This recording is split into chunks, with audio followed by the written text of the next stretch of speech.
Welcome back, everybody. Matt the Matt here. And yesterday I saw the new Halloween film, Halloween Kills. That's right, Michael Myers is back to, wreak havoc on Haddonfield once again. I was a big fan of the 2018 Halloween. I actually think, the original is a classic and all, but I might actually like the 2018 Halloween more than the original.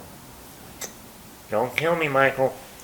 Um, so I was looking forward to this new Halloween. Because it was a sequel to the 2018 Halloween, so I was excited. I thought the 2018 had a great cast. The story was interesting. Some of the cinematography was great. The killings were cool. A lot of interesting and brilliant ideas, I thought, in that last Halloween movie. So, I was looking forward to this new one. David Gordon Green was coming back to direct. So let's get into it. Halloween Kills. Positives. I like that in this Halloween, Michael Myers doesn't just do the stabby with a knife. Almost every kill in this movie is different. There's actually a lot of kills where he's not even using a knife. So I loved how they finally mixed up the way Michael kills people. I know that sounds naughty and weird to say. I love the way Michael killed people. It was amazing. I want to see more of that. And what psychiatrist are you seeing today? Oh, I'm not seeing any psychiatrist. Okay. I'll sit over here now. But yeah, I like the way the director said, no, we're gonna change it up. It's not gonna be the same grab a knife, kill someone. Grab a knife, kill someone. That can get old after a while. Yeah, there's other times where he will grab someone and choke them out and put them on the wall. We've seen that many times too. But there's other things he does in this movie that I'm like, good, we're evolving the character a little bit. Something I hope the Scream movie changes too, not just running around stabbing people with a knife. Especially when you look at someone like Ghostface. Sorry to go off on a little tangent for a moment. But there's a different person behind the Ghostface mask every time. You would think that person would have their own ideas and their own methods of killing people. But they keep using the same knife, stabby. And it's like, you're your own person. You have to have your own ideas of how you want to kill somebody. I don't know. Maybe it's just me. But, so I like how this Michael Myers changed it up. You still have scenes with him doing the stabby. But it's not like the entire movie. But that's one. Another thing they do in this movie, they don't recreate scenes from the 78 original. They add scenes into this movie that are flashbacks to 1978. But since they recreate the entire feel, the cinematography, even Michael Myers wearing the same mask from the original. And if you go back and watch all the other Halloweens, how much they have really messed up trying to get back to that original mask from the 1978 movie. But not only that, like I said, the look, the cinematography, the setting, the atmosphere, they recreated all of it.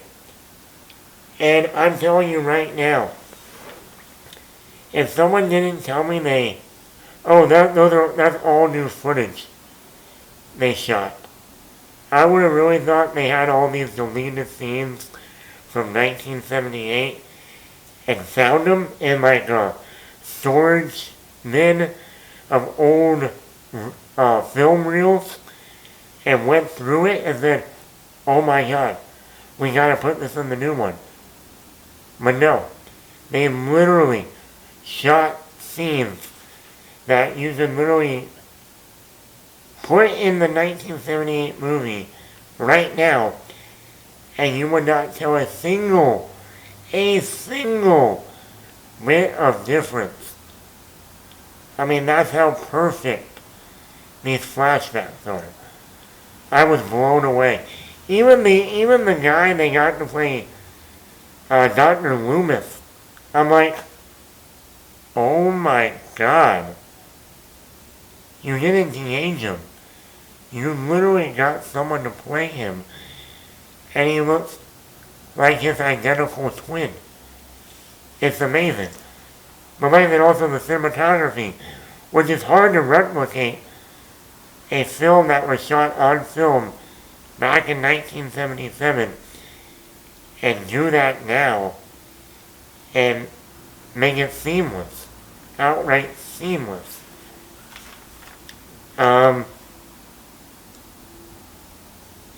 There's a theme in this movie that I thought was really well done, even though I think they should have gone further with it. The theme was more about,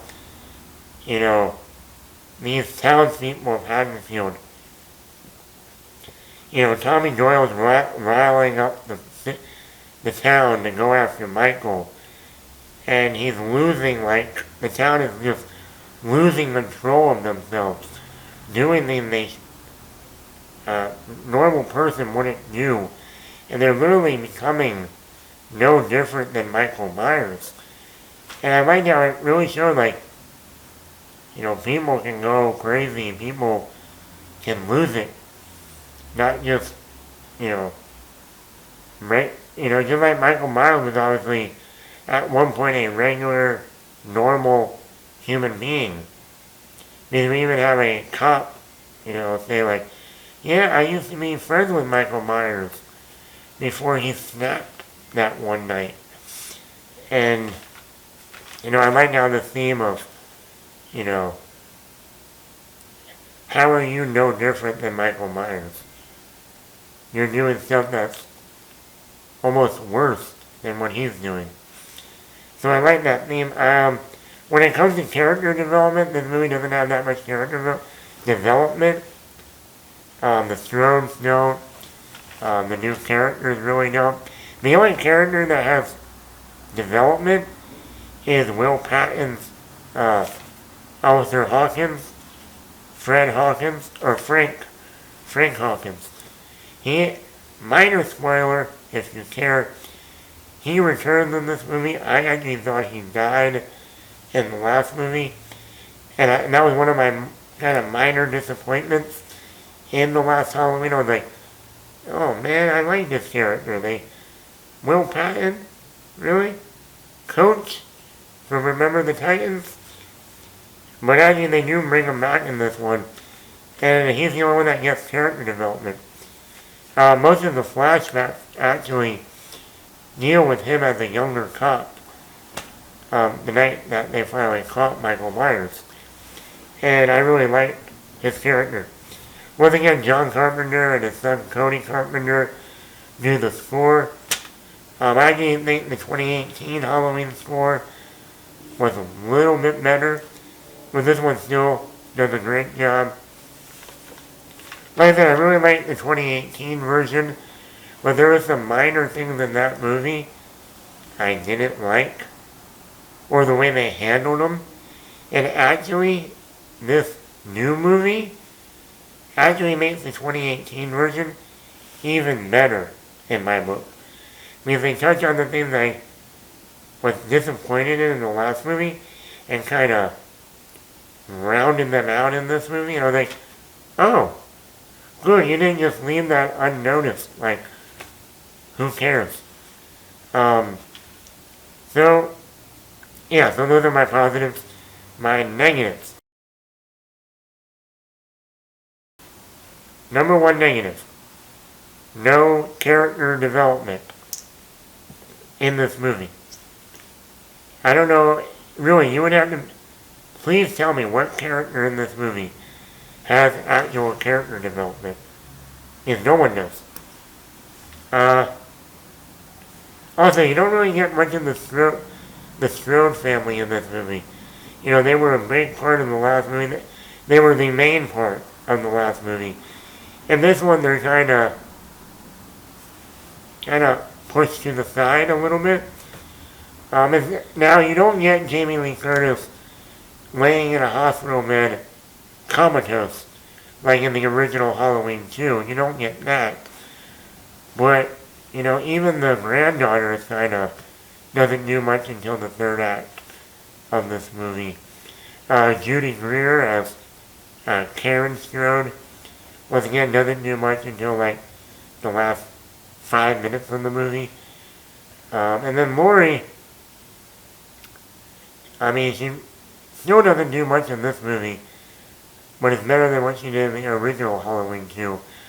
But once again, they kind of push the Strode family to the back seat, and I'm like, well, I mean, I know you don't want to just focus on them, but, you know, also the legacy characters.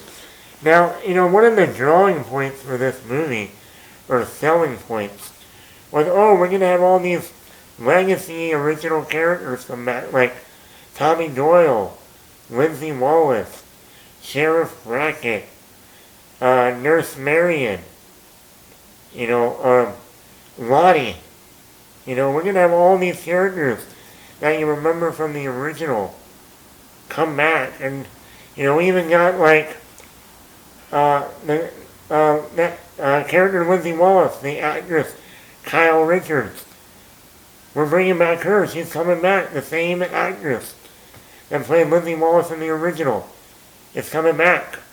Same actor that played Sheriff Brackett is coming back. The same actor that played Nurse Marion is coming back. They even asked Paul Rudd, who played Tommy Doyle in Halloween 6, to return. But he had a conflict with another film. But they still brought the character back.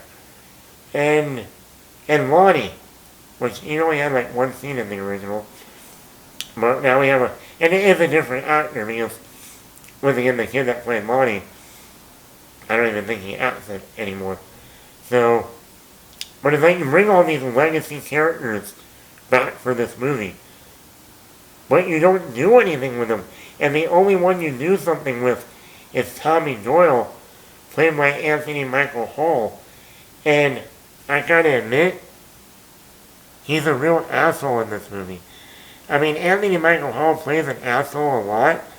Look at Edward Scissorhands. And he was in The Dark Knight as the reporter. But in this movie, I'm like, I don't like Tommy Doyle. Paul Rudd was a lot better Tommy Doyle, character-wise, written. And just the, you know. And also, Anthony Michael Hall, no offense to him, he looks like he could be on the same age as Laurie Strode in this movie. He doesn't look like he's the same age as Lindsay Wallace. Kyle Richards looks so much younger than Anthony Michael Hall. Anthony Michael Hall could be your damn father, for God's sake. And I'm like, I wish they found a way to get Paul Rudd in this. And even though he has Halloween 6, it's not really canon in this timeline, it still would have been,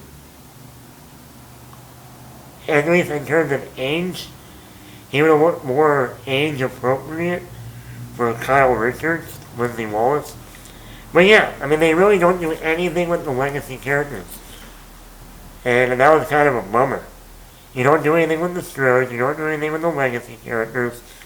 So, I mean, overall, it was kind of like, in terms of following characters, I was like, I don't care about anyone in this movie because you're not focusing on the Strodes, which was the main focus of the last movie. And that's the one thing I was like, yes, I like the character of Alison Strode, the granddaughter, played by Andy Manichek. I was like, I want to see what she does next. I mean, she just went through a traumatic experience, and they don't really do anything. And then, like, even Judy Greer, I'm like, okay, she was kind of annoying in that last movie, but by the end of it, you understood where she's coming from, and her her character arc worked. Yeah, okay, I want to see what she does next. And like I said, they kind of just put the character development to the back burner. Like, yeah, if you want to see this movie for the gore and the killing, and it's Halloween time, yeah, go see it for the slashing, the slasher aspect. But if you're going to see this for like character development and see the legacy characters, you're going to be disappointed. Um, on that note, though, I think like that, I think it makes the last movie even better in my opinion. And since this is one of those middle chapters where they did plan a trilogy of Halloween 2018, Halloween Kills, and Halloween Ends coming out next year, this definitely feels like a middle chapter. Like there's really no beginning and there's really no end. It just starts out the last one left off, and it just ends abruptly. So you're like, okay, where's the next one? Overall, I'm going to give this like a 3.7 out of 5. I think that's reasonable. Like I said, nowhere near as good as the last movie in my opinion. But I think for a middle chapter, and I do think though, it's better than the original Halloween 2. So, that's my own opinion. But overall, like I said, a 3.7 out of 5 for Halloween Kills.